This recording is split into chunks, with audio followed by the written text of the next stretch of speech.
Okay, when it comes to multiplying integers, gamito nato ang ato ang sine triangle. So, all you need to do kay mag-drawing na kag triangle and then sa legs, mutangan og negative signs. As you can see, sa legs na negative. Tapos sa taas is our positive na sign.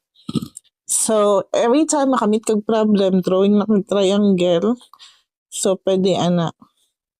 So, saan man ipagamit? Ang imo lang buhaton is that kung naa kay sign, tabunan nimo sa imong tudlo. For example, negative and then positive. Ang nabili na sign, ano siya ang sign sa imong product or yung answer sa imong gi-multiply nga mga number. Okay, so let's apply. We have 4 problems here. Ano siya? First one, negative 4 is multiplied by positive 8. Unsa na sign ang nabilin?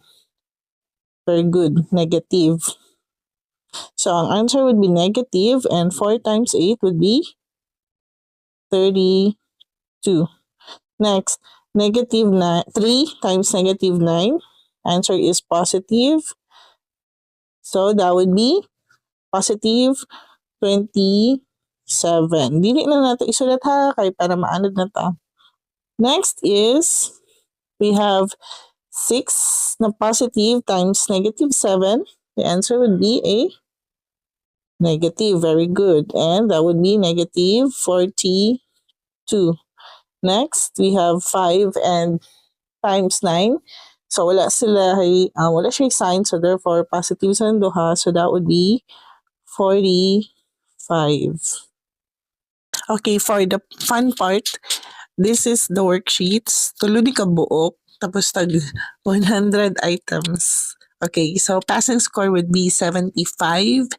That means kay 25 imong chances na magkamali. So, try to answer this. Kana. Then, kung medyo overwhelmed ka, pwede ka mag-stop. But then, of course, you check yourself kay na-answer key.